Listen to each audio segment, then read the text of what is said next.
Hey, it's Ed. I've got two quick announcements before we get started. Number one, I want to thank some brand new podcast supporters. Rachel Holster, Rick Wittenbreaker, Kate Morrison, Tim Cross, and Macy Reeder. All these folks went to mountainandprairie.com/support and were generous enough to support the podcast financially. And I really, really appreciate it. There are different levels of support, different ways you can do it. So if you're interested in learning more about it, no pressure at all. But if you are, go to mountainandprairie.com/support. Second item is that I've got a very special offer from my friends at the Free Flow Institute. For those of you who aren't familiar with Free Flow, it's a Montana-based organization focused on rewilding the creative spirit, connecting people to places, and preserving wild spaces. Free Flow eliminates the barrier between your ideas and your environment by bringing emerging and established writers, leaders, artists, and communicators together into wild landscapes. On a Free Flow course, you can expect to gain perspective and identify new tools to help you be effective in your creative work and build creative community. You can also take Free Flow courses for college credit and infuse your academic career with outdoor learning. The lineup of Free Flow instructors includes many guests of the Mountain and Prairie podcast, including Alexis Bonigovsky, Hal Herring, Brendan Leonard, and today's guest, Chris Latre. This summer, Free Flow is adapting their programming to meet the challenges of the current moment, and I want to share two specific opportunities with you now. Starting on July 1st, join a small cohort of writers and artists of all backgrounds for a unique online 5-week community workshop series, the theme of which is Shift. Shift is meant to empower you to find your voice amid the chaos and tackle the question of how we use our art and words to catalyze positive change, while exploring the natural world closest to you and within you. Guest speakers will include Pam Houston, Amy Irvine, and Craig Childs, among others. Scholarships are available, and there are only a few spaces left. Then, in September, join Pulitzer Prize finalist Bill DuBois on a 5-day writing workshop on the Green River's Gates of Lodore, where you'll spend days floating between canyon walls, analyzing the concepts of change in literature, climate, life, and writing. Find out more about all of Free Flow Institute's programs by visiting their website, freeflowinstitute.com, or shoot them an email at info@freeflowinstitute.com. There's links to everything in the podcast notes. And for the best part of all this, the first 10 Mountain and Prairie listeners who register for Shift or the Gates of Lodore workshop will get $150 off of their tuition. That's a really good deal, and I want to go on one of these trips or do one of these courses. I hope I get $150 off. But anyway, just mention the Mountain and Prairie podcast when you register, and they'll get you set up. Thank you so much.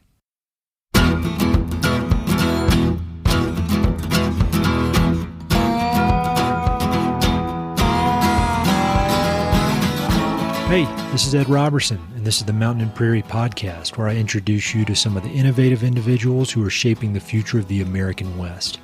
I meet most of these people through my work in land conservation or through my hobbies and interests that revolve around spending time up high in the mountains. My guests include ranchers, writers, entrepreneurs, conservationists, athletes, artists, adventurers, pretty much anyone who's doing important work, has an interesting story, and loves the American West. My guest today is Chris Latre. Chris is a writer, poet, and musician, as well as the author of the award-winning book, One Sentence Journal, Short Poems and Essays from the World at Large.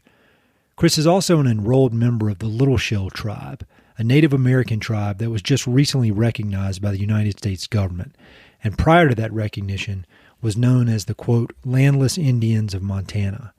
Chris's immense talents as a storyteller, combined with his unique personal perspective, allow him to offer a fresh approach to understanding the complexities of the modern-day American West. Chris was born and raised in Frenchtown, Montana, a small blue-collar community located just west of Missoula. Growing up with a deep passion for music, Chris headed to Seattle soon after high school to pursue a career as a professional rock musician, but he eventually made his way back to Frenchtown, where he worked for years in the manufacturing industry. But in 2015, following the death of his father, he quit his manufacturing consulting job and went all in on pursuing his dream of being a full-time storyteller. A few years later, he published One Sentence Journal, and since then he's been widely recognized as one of the West's most unique up-and-coming authors. Chris and I had an interesting and timely conversation about his career, his life as a writer and musician, and his family's heritage as members of the Little Shell tribe. For the first 20 minutes or so of the conversation, we talk about the genesis of his idea for One Sentence Journal, how writing the book has changed his life, and he shares a few stories from his many years as a professional musician. Then we talk in depth about the long overdue federal recognition of his tribe and his thoughts on how the tribe can best move forward. We also discuss how the long-term treatment of his tribe gives Chris unique insights into the current national discussions around race and privilege here in the United States. Chris also offers up a long list of excellent books on a wide variety of subjects related to the West and Native Americans that I know you'll all find useful. Links to everything are in the episode notes. Thanks so much to Chris for taking the time to chat, and I encourage you all to check out One Sentence Journal. But in the meantime, enjoy this fun conversation with Chris Littrell.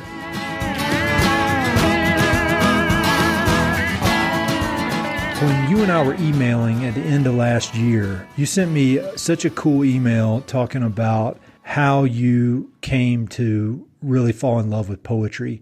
And you referenced Jim Harrison and his book called In Search of Small Gods and a certain poem called I Believe.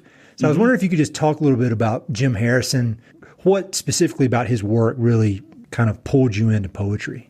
Well, poetry was almost like secondary. The first Jim Harrison book I ever read was Returning to Earth, which is one of his novels. And for some reason, something just kind of clicked. I was kind of transitioning from being more of like a genre crime fiction reader and even writer at that point. And there was just something that clicked with his work. And I thought, I've decided Harrison's going to be my guy. So I started just picking up books of his to read. And, he identified as a poet. If you asked Jim what he did, he would say he was a poet. So obviously my next step was to start reading his poetry.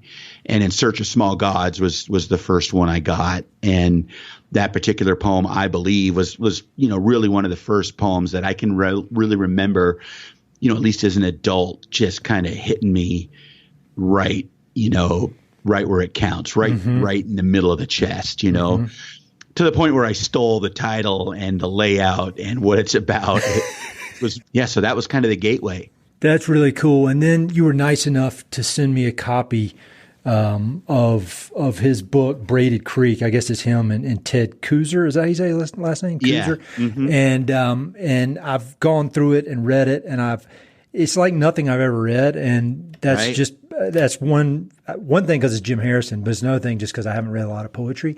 And so, and you mentioned that Braided Creek was kind of the foundation for your book, One Sentence Journal. So could you talk about that and what Braided Creek specifically meant to you? Well, One Sentence Journal was literally my old job. I was a manufacturing consultant, and I traveled a lot, and I would often find myself unable either to find the time to write or make the time to write, or just you're sitting in a room in a hotel in the middle of who knows where, and you're just kind of burned out and hating everything, and I wanted to write. And so I started this practice where, if I write one sentence every day, at least I will be practicing my craft in some form or another. And that's literally how it started. I just started every day. I'd try and make time to write just one sentence. And I would play around with that a little bit, see how little I could say in one sentence or how long, like fill up a half page with just one sentence. Yeah.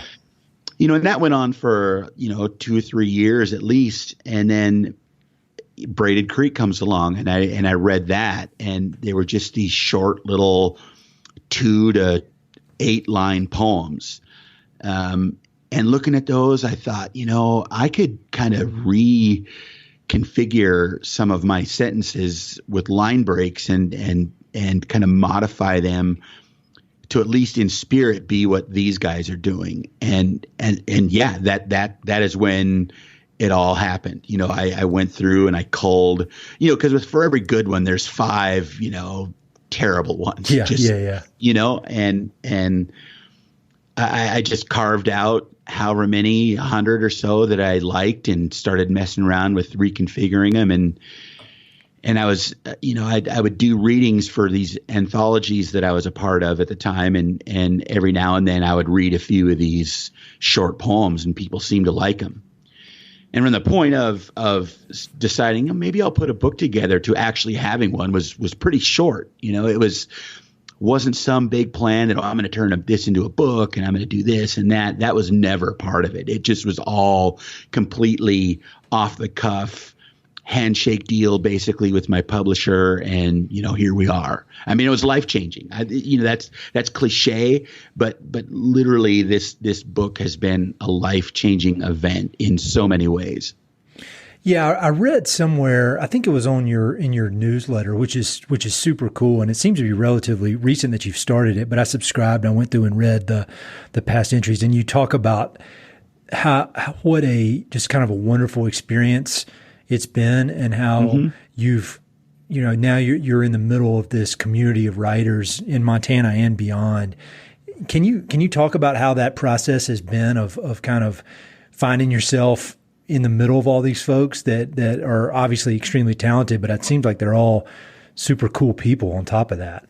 Well, that's the thing. I mean, that's one of the things we're really fortunate, to live in the West, is that there are a lot of writers out here. And, the majority, at least of the ones that I've encountered and working part-time at a bookstore, I've encountered a lot of them.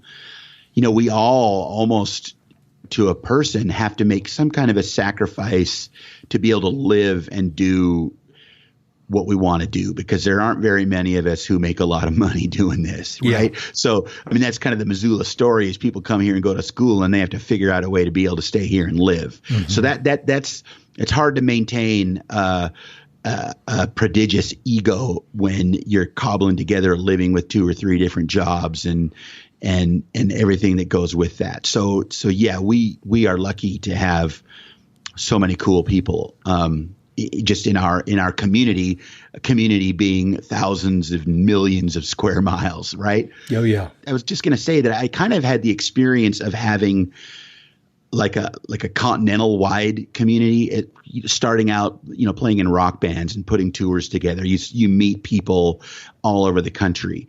And then, as I mentioned earlier, I was writing like crime fiction short stories, and I was in a couple anthologies. And, like my first reading ever was in St. Louis, doing this Noir at the Bar, it was called. So, the idea of knowing people geographically as opposed to just within the same town or a couple of towns wasn't anything that was intimidating to me. So I think that probably helps. It wasn't anything new to think, yeah, I know this person and I can be acquainted with them even though they live in, Tucson or Joshua Tree or whatever, so it didn't feel weird to me. Got it. That's super interesting. And I want to back up to one thing you said earlier when you committed to writing that sentence a day, a minimum of a sentence every day. And so at that point you were still working in the manufacturing job. Is that correct? Yeah. Mm-hmm. And so how did that commitment to doing that, and then obviously the follow through of every day, what did that do for your kind of your creative process, or just kind of your creative mindset of producing on a daily basis and kind of forcing yourself to be creative? Because I imagine there were days when you definitely didn't want to do it and you made yourself do it. And what did that kind of start the ball rolling to eventually lead you to quit that job? I mean, do you credit that process of that daily practice with kind of your evolution as a writer and an artist? It certainly didn't hurt. Yeah. Writing and any creative pursuit is a practice. Just like I know you're a meditator, so meditation is a practice. And if you do it enough, consistently enough, it becomes something that if you miss it, you feel it. Mm-hmm. And maybe you miss a day or two, but if you miss more than that, it becomes something that just weighs on the back of your mind to the point where you either have to decide you're not going to do it anymore and just work that out, or get back to it, get back at the desk, get back on the cushion, whatever it is that your practice is. So it definitely helped develop that discipline and that connection to, just kind of putting the antenna up and waiting for the universe to talk to you, whatever it is that you're going to write. But, my plan was to quit the job regardless. And we actually, my wife and I, it was called Freedom 17. I was going to quit my job in 2017. And we had a whiteboard up for all the different things that needed to be squared away in time for that. And we probably, it was in 2014 that we actually started that. It was like a 3-year plan. Well, then my dad died at the end of 2014. And that was when, it really became that much more critical that it actually happened, because, he worked at the paper mill out here in Frenchtown for 44 years. And, he worked long enough to where his health was deteriorated enough so that he really didn't have any life after he retired. And, you look at that and you think, I don't want to be that. That's not how I want it. That's not what life is supposed to be about. So that really was kind of the kicker. And I ended up leaving my job at the end of 2015 instead of in 2017. And, that was probably a bigger thing than anything I was doing creatively. And so at that point, like when you transitioned out of that job and said, all right, I'm going to do this and I'm going to be writing. I mean, what was your mindset like? Cause I imagine in a way you'd been looking forward to it, or looking forward to 2017. And then it got sped up because of tragic events. I mean, was it a scary feeling when you're like, oh, well, shit, here we go. I'm going to do this. Or was it more like a relief? Like, all right, I can finally do what I love doing, or somewhere in the middle of that? I would say it was somewhere in the middle of that, because a lot of what I was already doing a lot of stuff. So I was already doing freelance work, writing for like the Missoula Independent. And I guess I had done a couple magazine articles at that point also. And I thought I was going to quit my job and just hit the ground running, as a freelance writer. But I mean, I sat on my ass for 6 months, and really didn't do anything. Just kind of, just in it. It's weird to go from, 1 minute you're an important person that can keep multi-million-dollar factories running or not, just by whether or not you pick the phone up, to someone that nobody's calling for anything. And as much as I wanted out of that situation, and as much as a lot of the work I was doing, I felt was, morally opposed to how I wanted to live my life, I didn't realize how deeply my identity was tied to what I was doing. Sure. And there was just that kind of shock period. And like I said, if I didn't do a damn thing for 6 months, really, I didn't expect that. I thought I just had it all figured out. By the end of 2016, I'm going to be making as much as a freelancer as I was as a manufacturing consultant. And that just didn't happen. Still hasn't happened. I love stories like that, when people are willing to go out on a limb like that. And there's never been a single person that I've talked to, or even that I've heard of, that just, it all worked out, like it worked out exactly as they thought. And I think that the struggle that comes with it is what makes it, that's part of what makes it fulfilling, I would imagine. So you grew up right there in the same area, right west of Missoula. Is that correct? Yeah. I mean, I went to Frenchtown K through 12, which, then I left. Me and my buddies left when we got out of high school to Seattle, and I was out there for, 12 years. And then I was up north in Ronan for a few years. And then I was out in Ohio. My employer for this job I've been talking about was in Ohio. Mm-hmm. So I was there for 3 years before I came back to Missoula and worked, traveled and worked remotely. So I grew up here, but I was also gone for stretches at a time. And so as a kid, were you artistic or into writing? I mean, I know you've been in the music world, you're now in the writing world.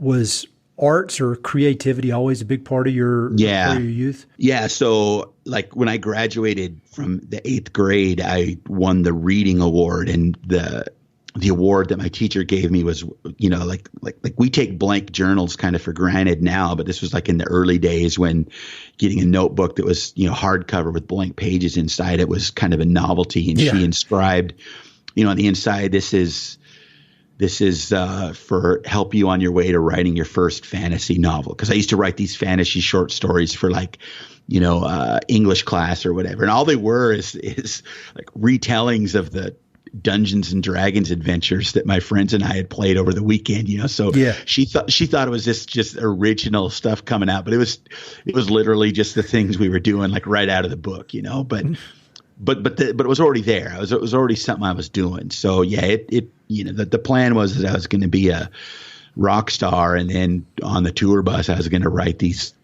novels and whatever, but that obviously didn't quite work out that way. And so when you went to Seattle, I mean, you were there, you were in the music biz, right? I mean, you were in, was it a band or multiple bands, or tell me about that. There's not a single musical bone in my body. I was forced to take piano lessons when I was a kid, and I would just sit there with the teacher and tell jokes. And finally, after like 6 months, my parents were like, this is a waste of money. And that was it. So talk to me about music. I need to learn.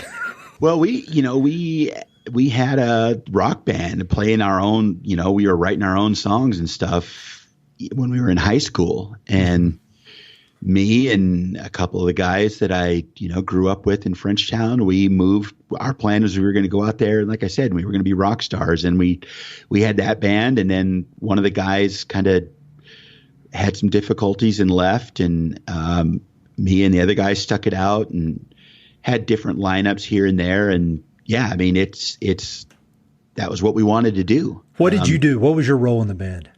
So I played bass and I sang, which I still do. I mean, I'm still in a band. Really? And that's kind of why my voice is so raw right now, because we just rehearsed the other night and I destroyed it. But yeah, it's something I still do. Only now it's just for the fun of it. And what years was this in Seattle? So we were out there in 86.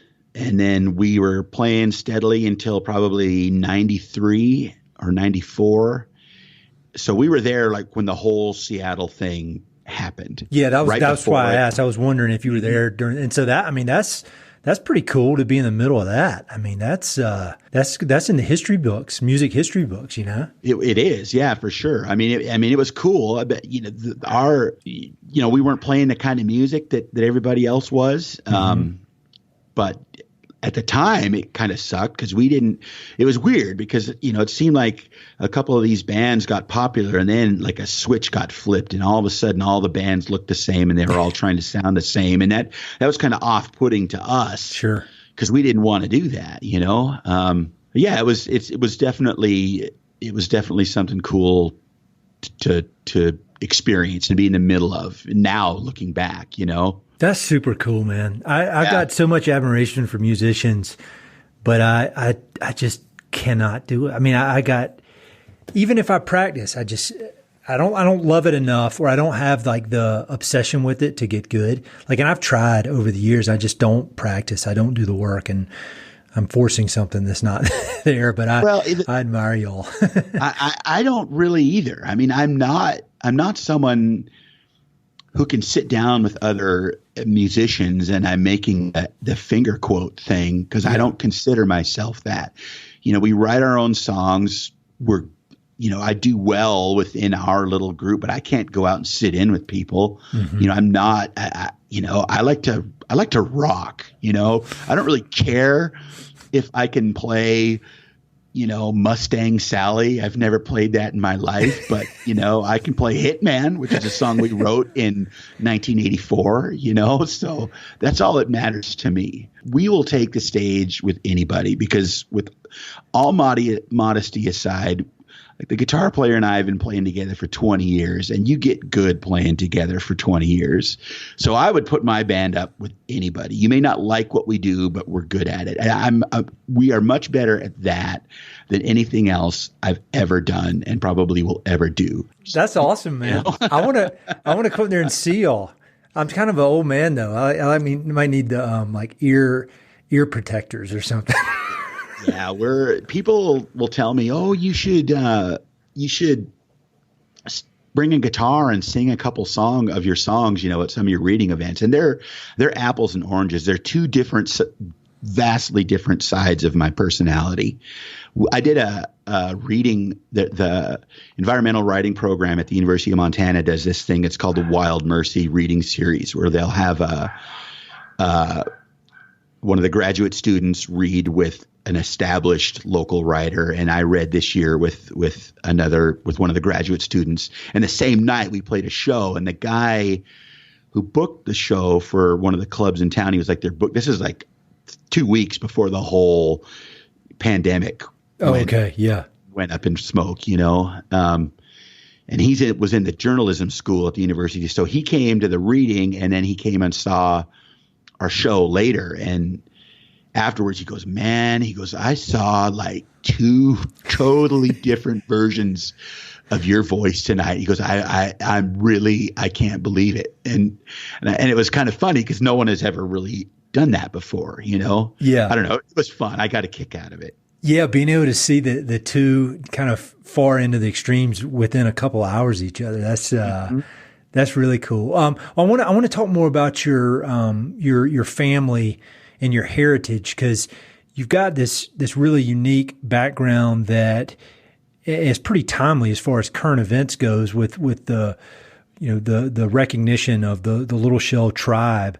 And so can you talk about your family's heritage within Little Shell tribe? Yeah. So that's actually my current book project, which I've signed a contract with Milkweed. It's going to come out next year. Oh, nice. I read that.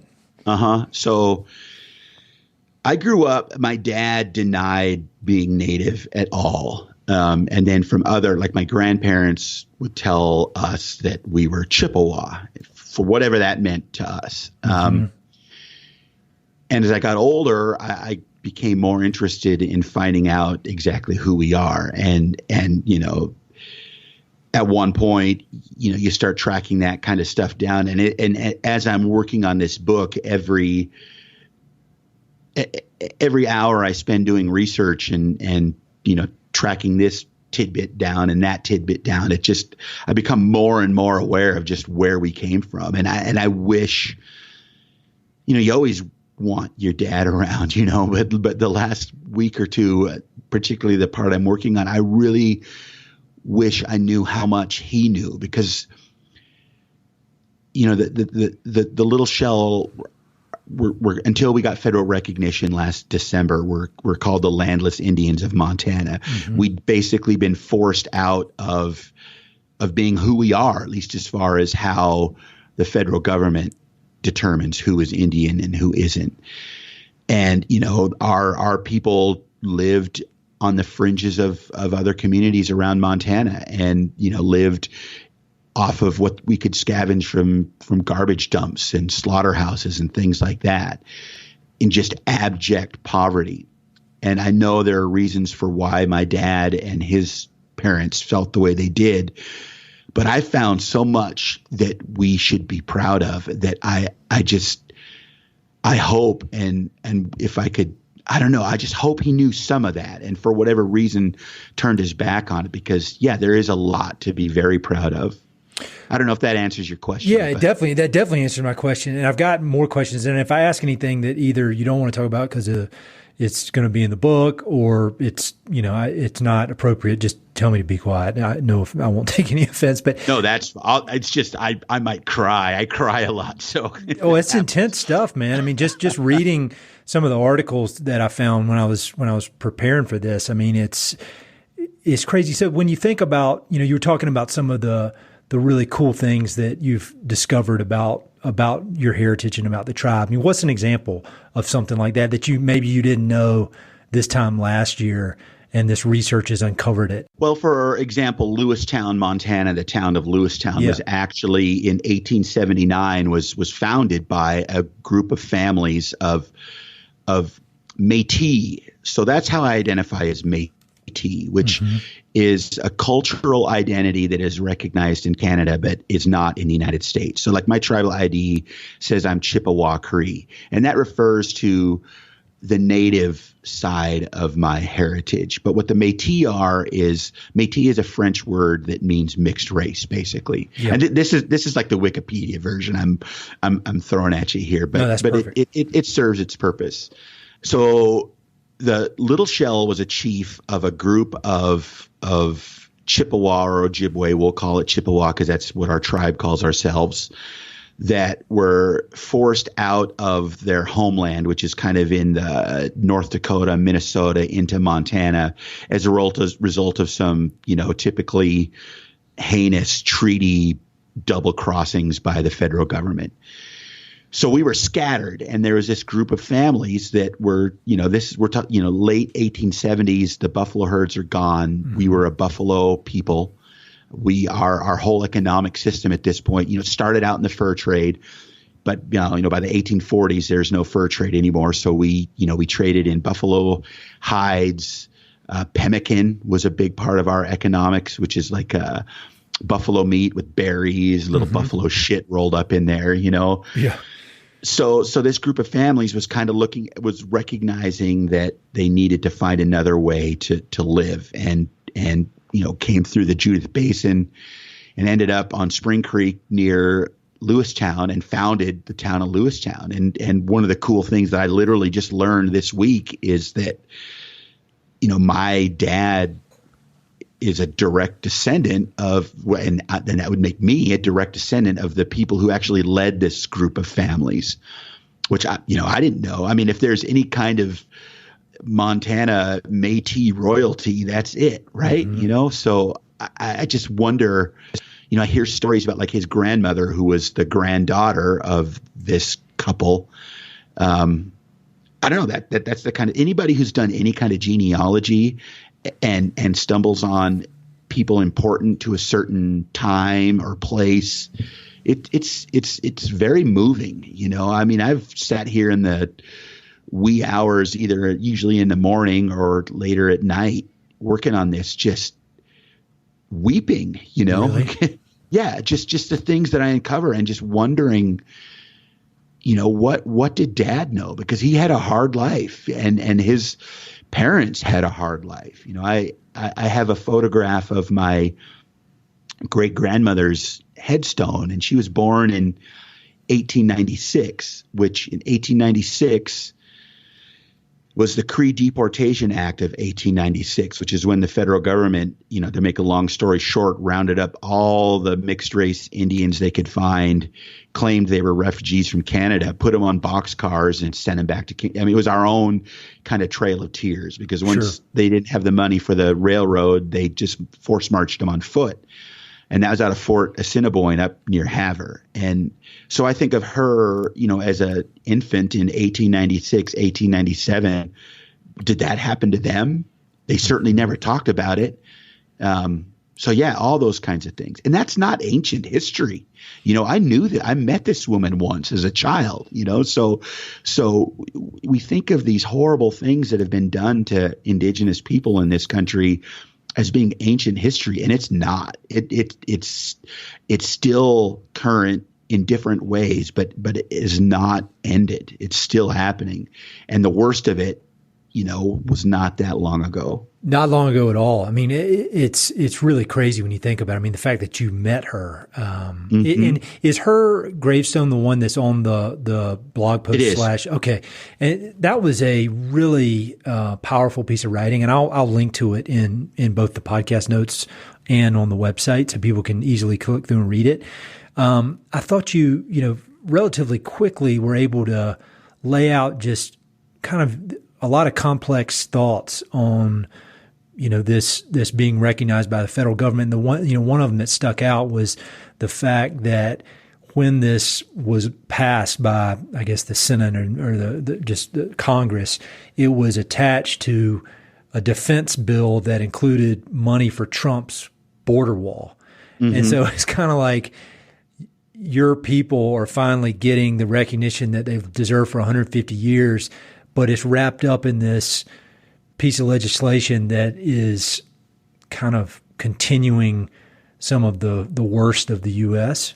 Can Can you kind of not boil down, but maybe expand more on your thoughts in writing that piece? Because I really was amazed by it. Yeah. So what concerned me is that when this finally happened after 100 and I take it back to 1863, which was the last time that Chief Little Shell actually signed a treaty with the government. And when they kind of reneged on that agreement, he said, I'm not signing anything ever again. So 1863 was the last time that we were recognized. So 1863 to 2019, which is 100 and, 60, 70 years. It bothered me that so many people, Trump, thank you, Trump, for making us recognized. He had nothing to do with it, and he had no awareness of it. It was attached as a writer because it was the only. I mean, I hate writers. Where a politician can take some pet project and attach it to a must-pass bill. Yeah. To like build a bridge that goes nowhere. That kind of thing. That's what writers are used for. But we were a writer to the defense spending bill, which finances the entire military budget.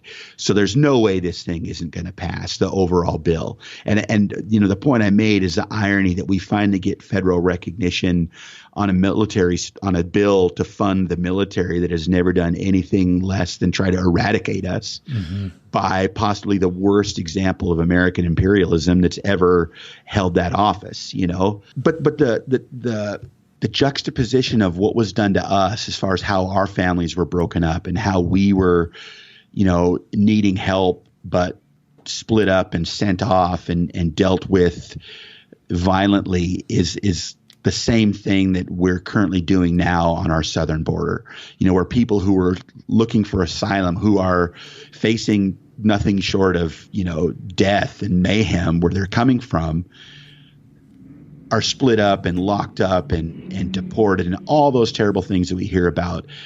It's like, do we want to be, now that we're recognized and we can make our own government, we are a sovereign nation. It's time for us to think about what kind of people we want to be. And do we want to be the kind of people that lets the same type of thing that happened to us happen to anybody else? And I say no. And I feel really strongly about that. And we are in a position, we being the little shell, where we can kind of determine exactly who and what we want to be. And I have strong ideas about who I feel we are obligated to be. And that's difficult because, we're as complicated a group of people as any group of people.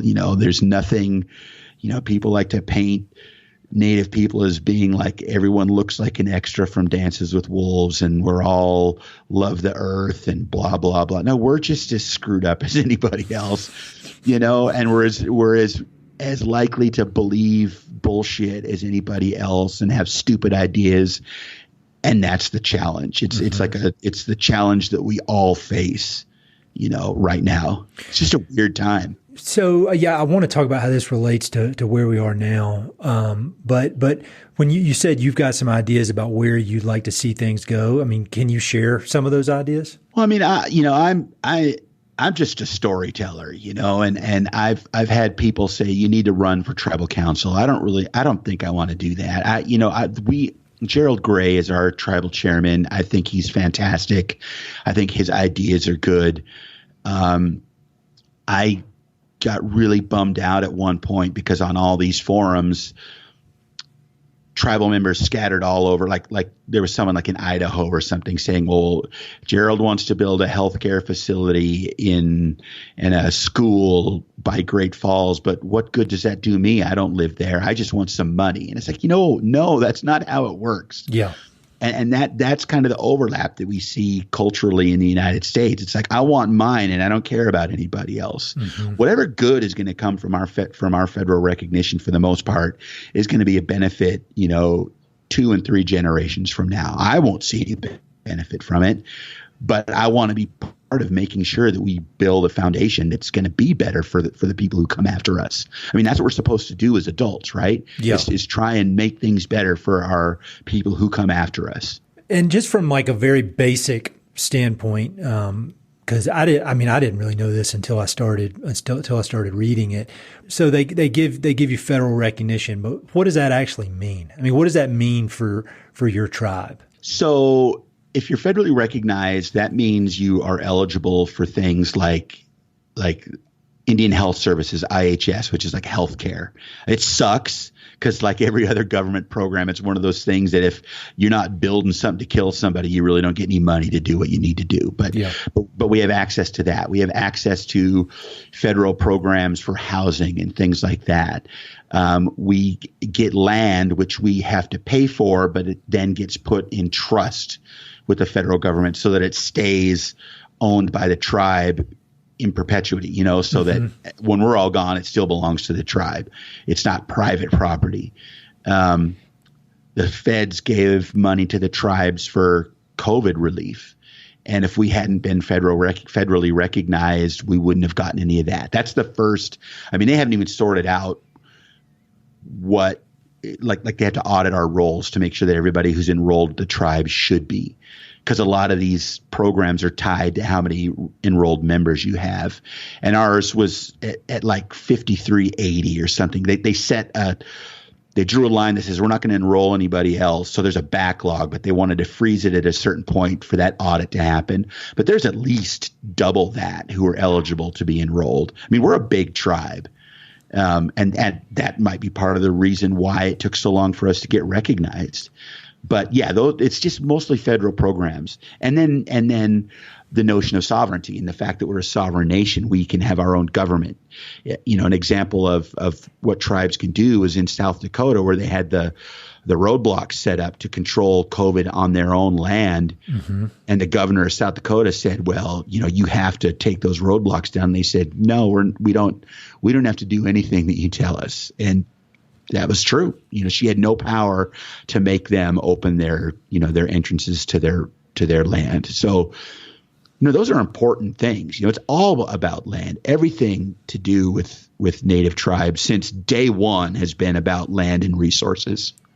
Oh yeah, definitely. So, thinking about history in the West, and I've kind of been on this journey of, like everybody, I think, or like every white guy who moves out here from the East Coast, it starts out with just this kind of the standard stuff that you would get a version of in the U.S. history book, a textbook in high school or whatever. Sure. And then you go a little bit deeper and you start seeing how complex it is. And then you go even deeper than that and you see that a lot of the stuff you were taught in high school was complete horseshit. And sure. And I've just been getting deeper and deeper and deeper. And I know so much more than I did, but I feel like with every new book I read or every new idea, even talking with you, it opens up this whole new area where I know nothing. So it's almost like my relative knowledge right now is less than it was when I moved out here. I know how much I don't know. So, right. When you're thinking about somebody like me, who I think this is the case, but I'm very curious. I want to know as much information as possible, the right information. If I'm thinking about something incorrectly, I want to figure it out and correct my way of thinking. I'm not stuck in my ways at all, but right. I do have my biases and my, kind of this base level of history knowledge that's been put in. So like, what's your advice for somebody like me who wants to learn?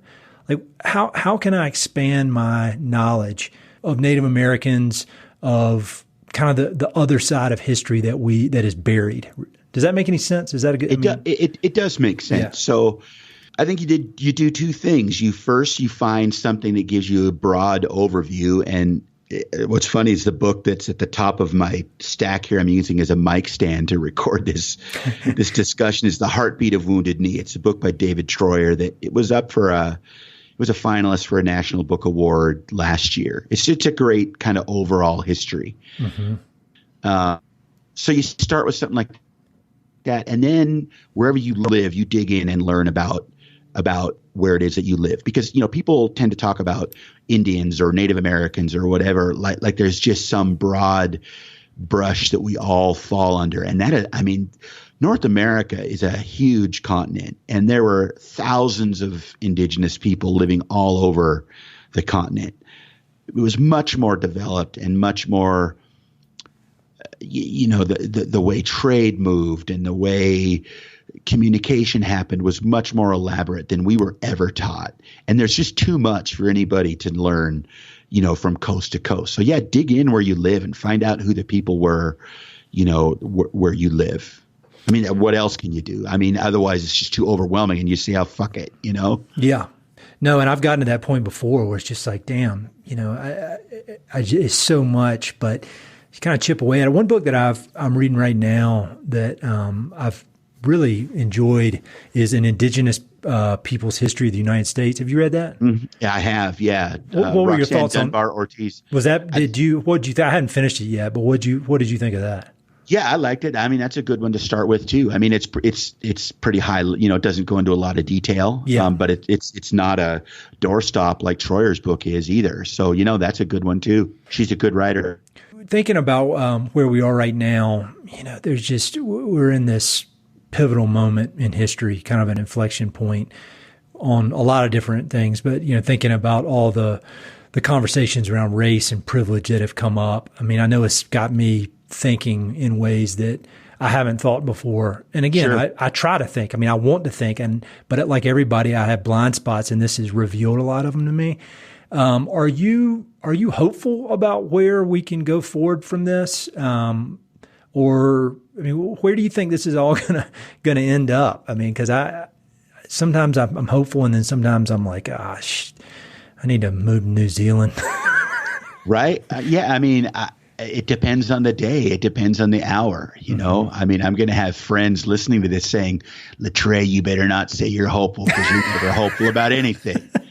I don't know. We have an opportunity here, and it seems like things are changing, but already it seems like there are things that are still happening that aren't being talked about anymore. Mm-hmm. So like my part-time job working at the bookstore, there's 8 or 10 books that that have been out for months that all of a sudden you can't find anywhere. The publishers ran out of them because now you've got all of these white people who all of a sudden care about, the new Jim Crow and mm-hmm. my life with white supremacy and all of these race examination books, I guess you could call them. Where was your concern? What all of a sudden has changed that now all of a sudden it matters where it didn't before? Mm-hmm. And what are you going to do with that? That's my concern, is that we tend to have a reaction that, well, if I spend a little money and I read a book or I watch a documentary, now all of a sudden I'm an expert and I've solved my problem. I run into that. There's a thing that happens a lot called land acknowledgments.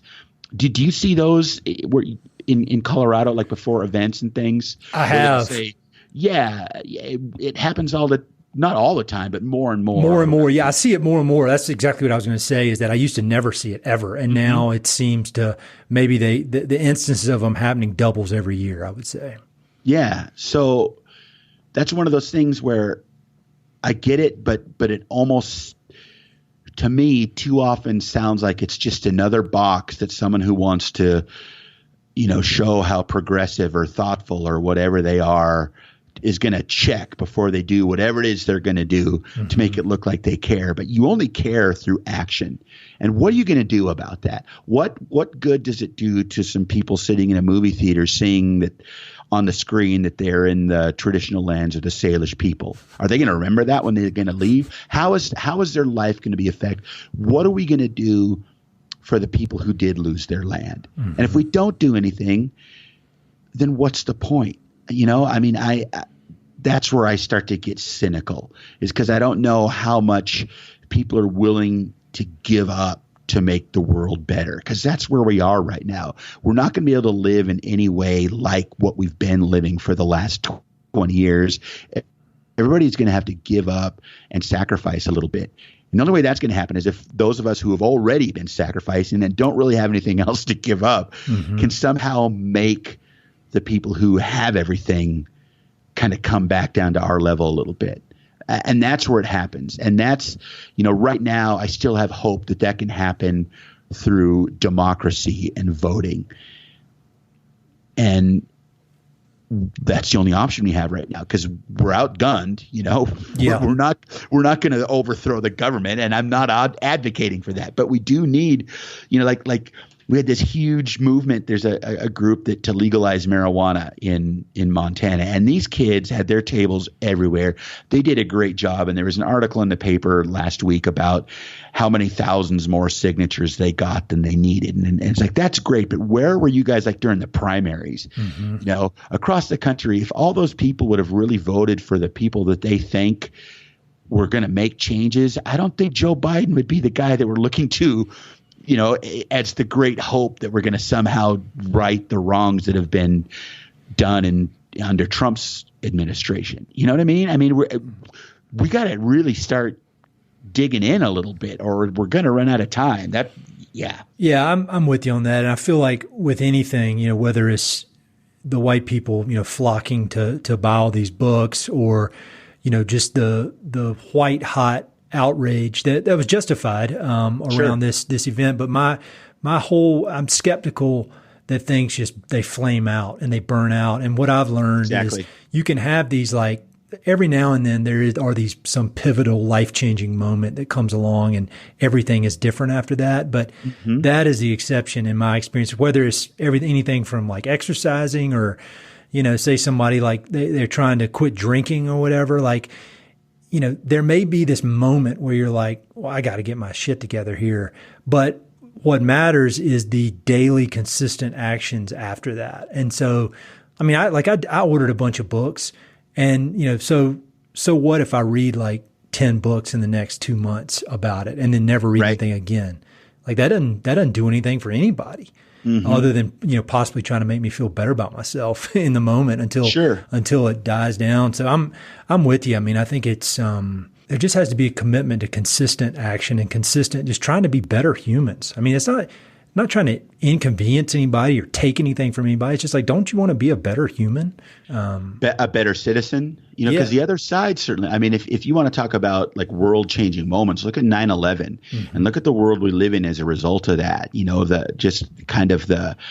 the tamping down of security and all of the different regulations. When was the last time something happened related to people smuggling stuff onto a aircraft? Yet look how totally different flight air travel is now compared to how it was 20 years ago.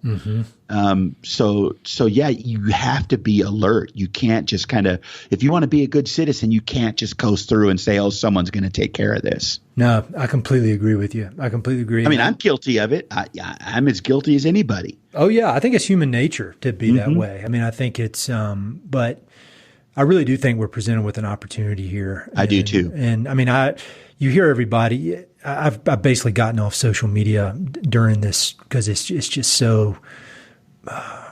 Most of it is useless, but you do hear these people talking about I'm trying to listen, and I honestly think that is a good posture to take, is to listen. Because.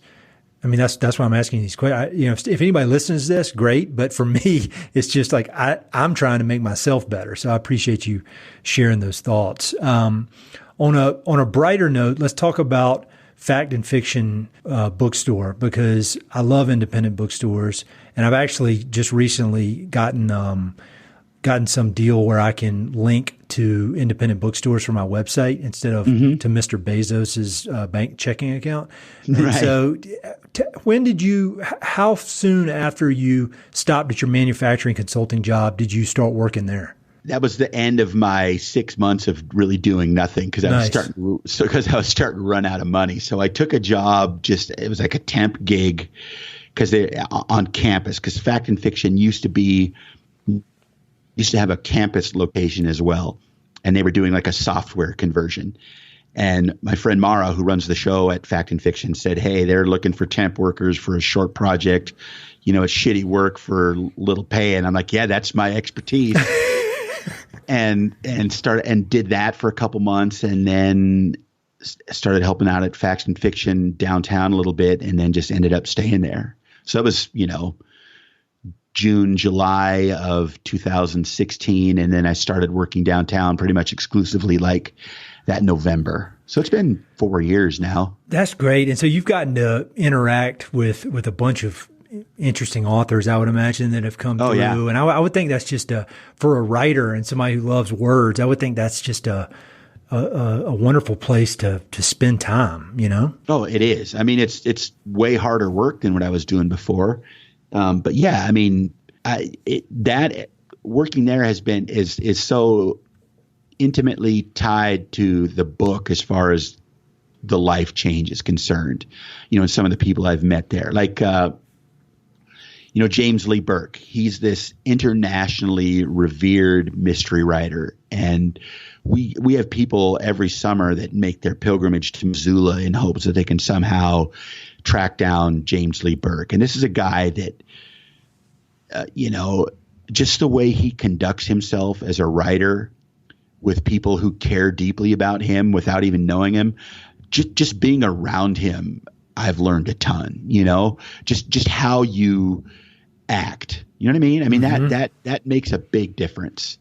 You know, some of the most successful writers that I've encountered, you know, they're the coolest people of all of them. You know, David Sedaris, you know, these people that have established themselves, because they don't, when you do run into kind of the mid-list egomaniac types, it's when there's a sense that we're all like fighting for the same scraps. And that's not the case. There's room for all of us.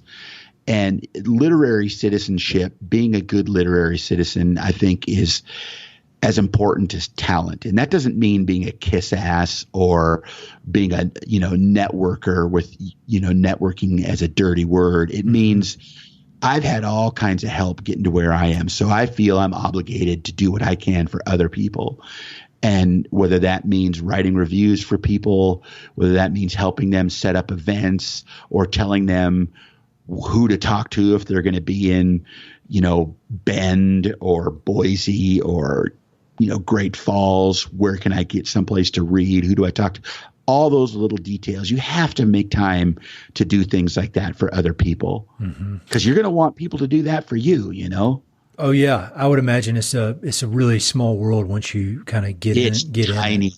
It is tiny. And people need to remember that, because if you're an asshole to this person, chances are the next person has heard of it before you even hit their doorstep, you know? Oh yeah. No, I mean, I have, you know, had the pleasure of getting to talk to a lot of different kinds of writers on this podcast. And I've got one or two that I run by, you know, I'll ask them and say, hey, do you know this person? And they're like, yeah, you know, he's a good guy. She's a good woman. Or they'll say, no, that guy's cocky, or don't talk to him, which I appreciate, but it goes to show you that it is a tight knit community. And, you know, at least in what I've seen from the outside is that, you know, assholes are not welcome, which is right. It's great. I mean, I'd like to be in that community.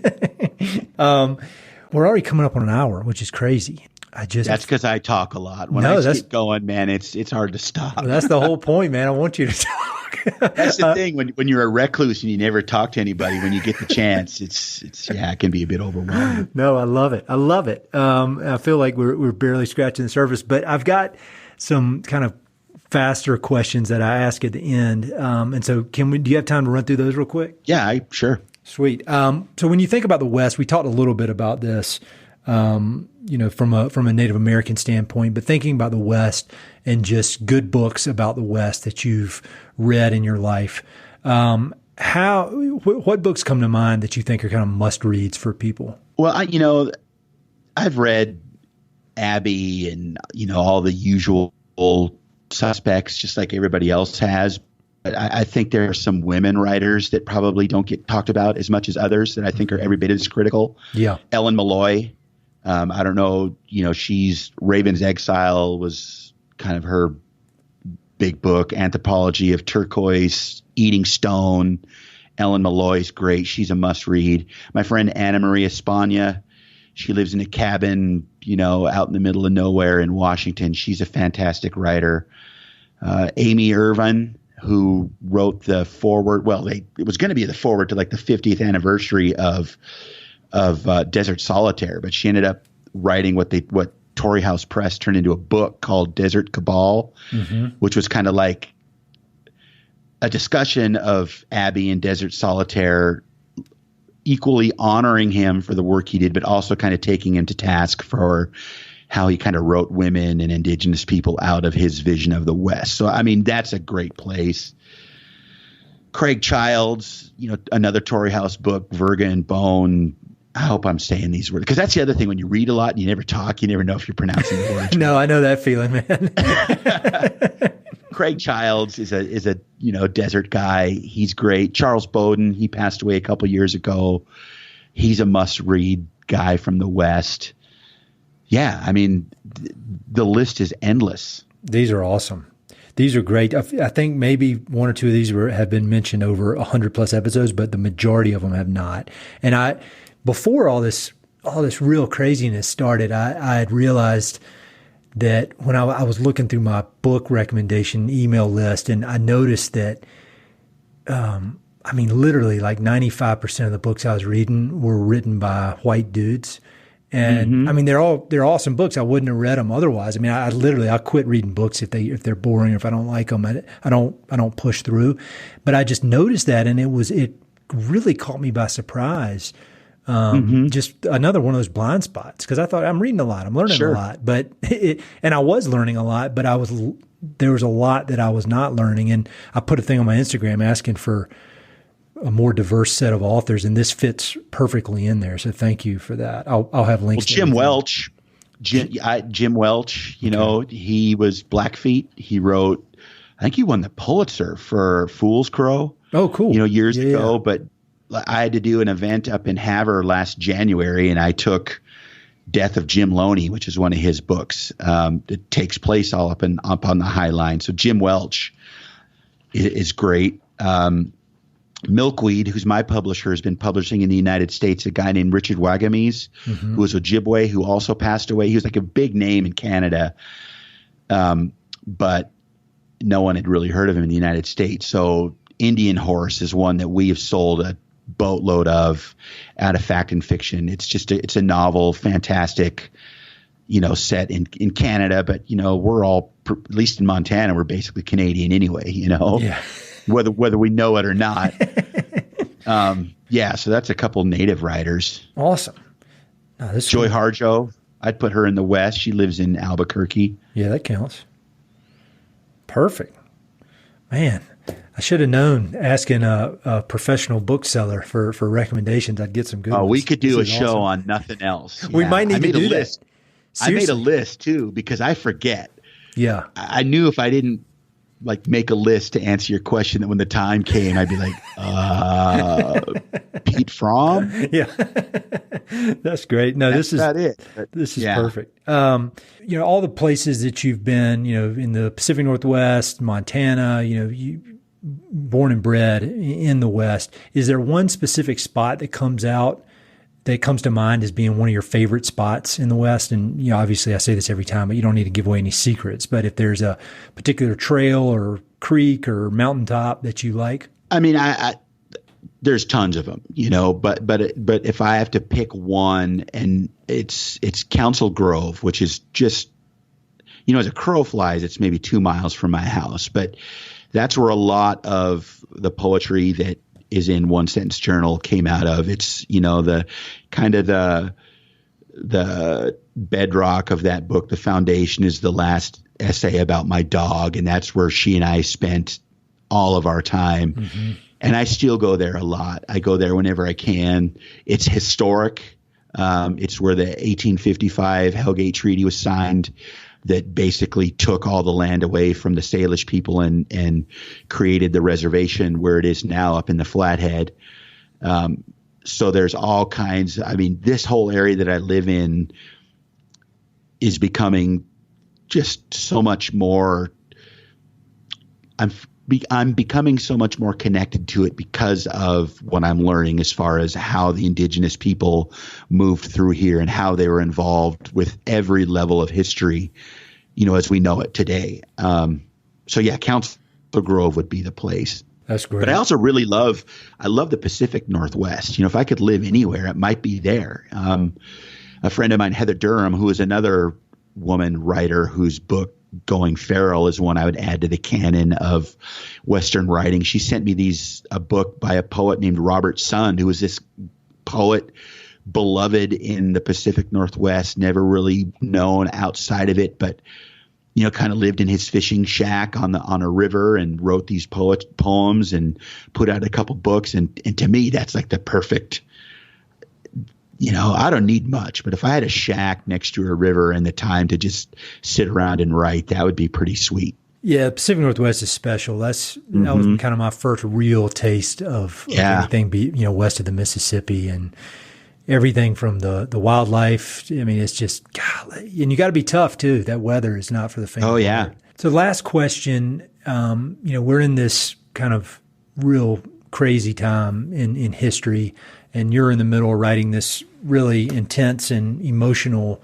book about your family history. And, there's a lot going on. And so, knowing what you know with your very unique perspective, do you have any kind of parting words of wisdom for the people that listen to this podcast? And it could be on any subject, but just kind of anything you'd like to leave people with to chew on. I mean, it's almost too simple, but just be kind. Mm-hmm. Be kind to everybody. Be kind. Don't freak out at the person at the grocery store. Maybe freak out at the tourist that doesn't have a mask on. That's okay. But be kind to everybody else. I mean, that's what it boils down to. It's amazing how much one act of kindness can do to somebody as they're going about their day, because you would never have any idea what is happening in somebody's life. Maybe they're about to have their mortgage due or their rent due after they haven't been able to pay it for a couple months and they still can't. You just never know. So kindness is always the best thing to lead with and the best thing to end with, even if it means swallowing your own bullshit a little bit. Just be kind to the other person. I think that is very, very wise at any time in history, but especially right now. And I need to heed that advice more. It's hard, man. It is hard, but I think that thing of thinking you never know what other people are going through, I think that's a good thing that can kind of trigger kindness.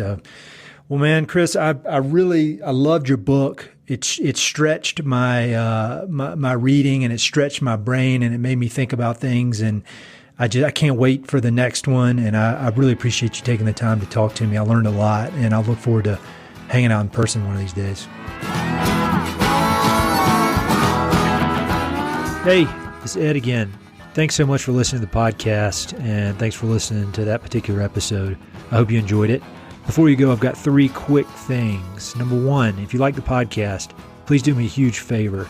Either pass it along to a friend who may be interested, share it on your social media, or go to iTunes and give it a 5-star review. All those things would mean a lot to me, and they would really help to spread the word about the podcast. Number 2, if you've listened to many of these episodes, you know that I love reading and I love talking about books.